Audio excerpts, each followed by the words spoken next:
Remember waking up early to sneak off to go play video games before the crack of dawn? The adrenaline of starting up the system while everyone else is asleep. I cherish those moments today. Freeing a legendary Pokemon from corruption, hearing stories of the Army's 1st Infantry Division, or racing against your friends and siblings from Louis, Ruies, Slugbugs, and more. Getaways from boring lives for some of us, from terrible situations for others. One of these getaways for me was Dragon Quest: Journey of the Cursed King.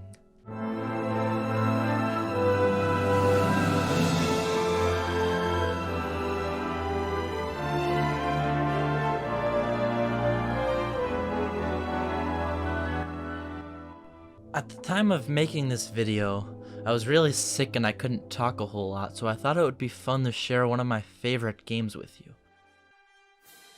Developed by Level 5 and published by Square Enix, Dragon Quest VIII was released in America in 2005. As the first game in the series to have fully 3D environments and character models, it was beautiful. I was sucked right up into the world of dragons, dungeons, cities, and oceans in an instant. The world was absolutely stunning, and I was enchanted. The game wasn't all happy-go-lucky, though.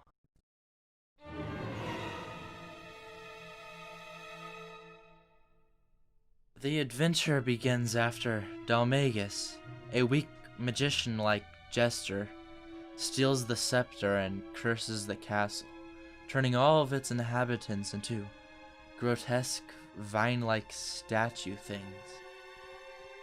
It turns out this jester was just being manipulated by the Lord of Darkness, sealed deep within the scepter years ago by powerful sages. The king, the now goblin king, his now horse daughter, and their royal guard narrowly escape. And Dalmagus, now possessed by the Lord of Darkness, won't stop until all of those sages are dead.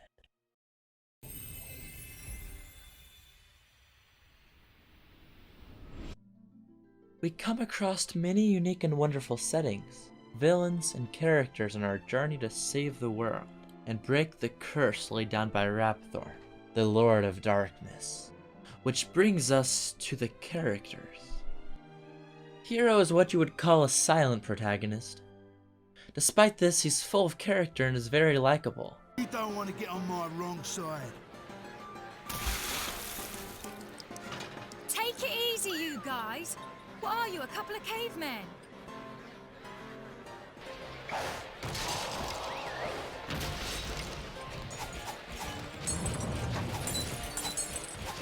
Probably due to Akira Toriyama being behind this game's art design. He's the guy behind Dragon Ball. Hero's highly intelligible through facial expression, and he reacts to the world around him like a humble, innocent child would. I don't really like silent protagonists themselves, but this is what makes Hero my favorite silent protagonist, with Link from some of the Zelda series as a close second. He doesn't have a primary role in fighting, as his skill set is the most versatile in the party, but he has access to both support and destructive magic, and he has a wide variety of weapons. With all of this, instead of being a useless jack of all trades, he's limited to only a few necessary spells, and he focuses more on weapon ability. He also has this really cute hamster or mouse thingy, who helps the party with some mouse-sized adventures and counts as a personal cheese flamethrower. I feel really weird calling Munchie cute though, because it turns out it's actually Hero's great-grandfather or ancestor watching over him. And that's also the reason why the hero wasn't affected by the curse in the first place, or any curse in this game by that matter. Yangus is basically the big brute of the party. I ain't exactly a looker, as you can see. Perhaps that's why people treated me funny, everywhere I went, like I was a thief or something. He's a bandit trying to start anew from a wretched town of scum and villainy. Eventually he fails at finding purpose, and he returns to being a bandit. On the dreadful day that the party escapes from Castle Trodaine, Yengus tries to go all highwayman on them, and he completely fails. Right there. Who gave you permission to use my bridge then, eh? Permission? Permission? Your bridge lies within my kingdom, you oaf. What are you on about? A creepy old codger like you? A king? Don't make me laugh. I see your mouth is as vulgar as your face. Yes, I'm the king. And who exactly do you think you are?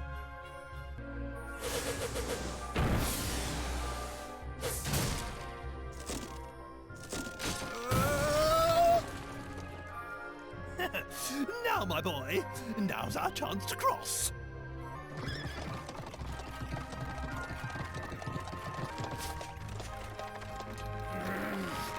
Just my bleeding luck.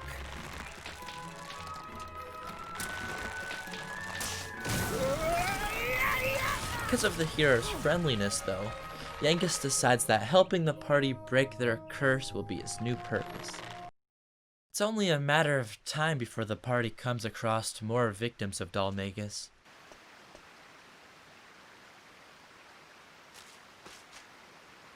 You! She serves as the party's I black knew you'd be mage. back for the jewels. You killed my brother. Now you'll suffer the same fate.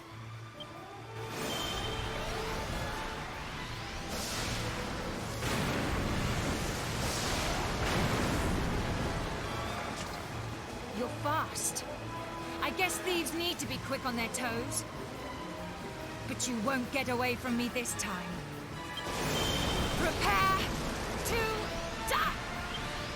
Wait! Jessica, it's me. She also has an array of weapons that deal status effects and AoE damage. You're after Dalmagus, just like I am, right?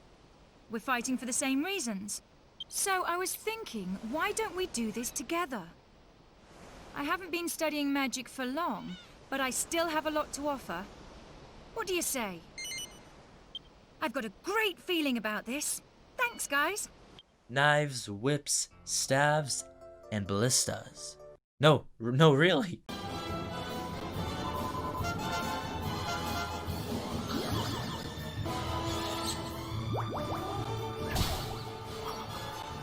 Jessica's sex appeal might just save you from a big baddie about to end your whole career.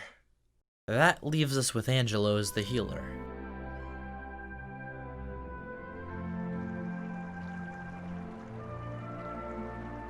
Abbot Francisco was always well known around these parts for his benevolence. He'd often take in children who had nowhere else to go. And I was one of them. My parents were well off, part of the aristocracy. But then they both died. All of a sudden, I was left with no family and no money. The Abbey was the only place I could go.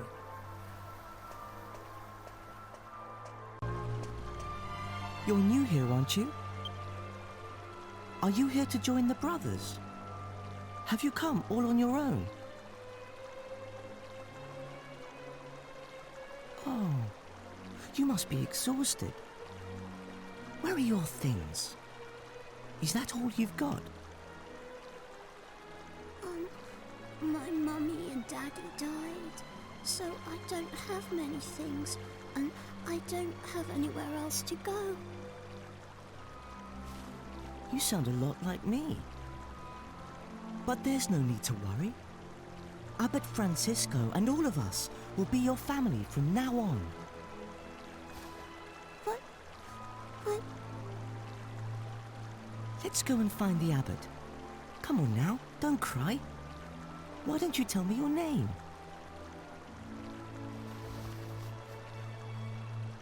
Angelo.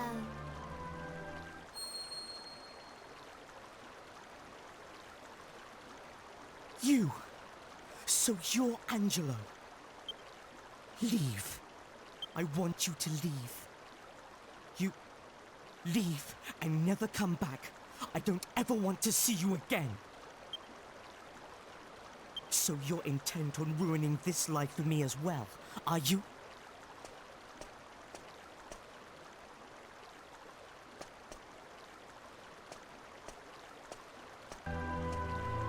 Marcello was the golden boy of the Abbey.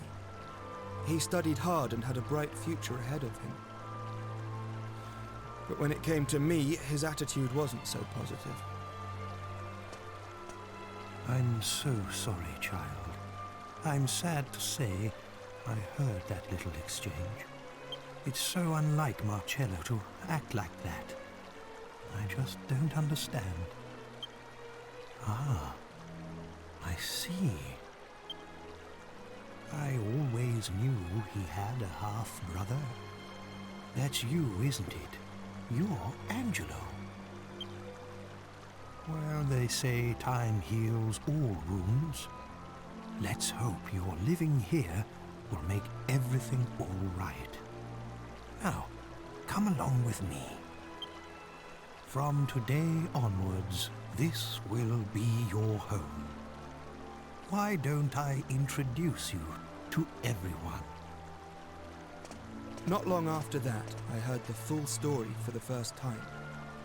About how I had a half-brother who was born from an affair between my father and one of the maids. And that was Marcello. If I hadn't been born, he'd have been next in line to my father. But when I was born, Marcello and his mother were thrown out of the house with nothing to their names. She died soon afterwards. He had no one. So he ended up at the Abbey, hating me and my father for all those years.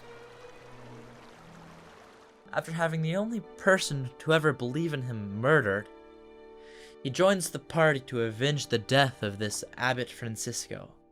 If any of the characters are in the party for reasons unrelated to breaking the curse, it's Angelo. He might just be my favorite character, though, for being a total asshole.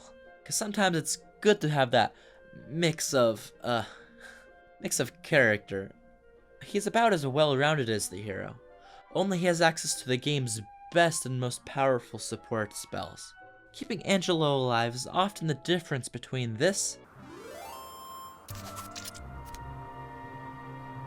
and this. Trash!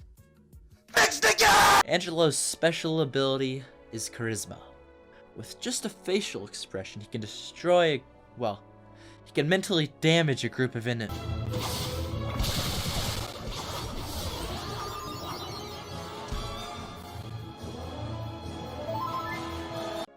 It's kind of gimmicky, but it's fun to use for his character nonetheless. Finally, we have King Trode and Princess Medea. They're the two final party members, but they don't really fight at all. Medea's a horse, so she serves as the party's transportation. A little weird, but you might as well. The hero and her have a special relationship, or they had one before the curse happened. So now she's a sort of a love interest in a way, beneath those layers of hide. You get to interact with her human form throughout the story through magical methods. King Trode is, I guess he was turned into some kind of goblin king. He's way too naive for his own good.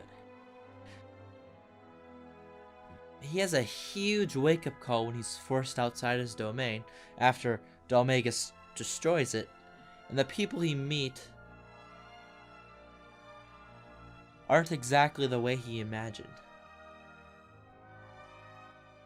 The thing to understand about Dragon Quest VIII is how simple it is. The only groundbreaking thing about the plot is how much plot there is. It's kind of like a highly polished shonen anime. On the surface, you've already seen it before. Only when you experience it do you actually appreciate how well the character and drama is written.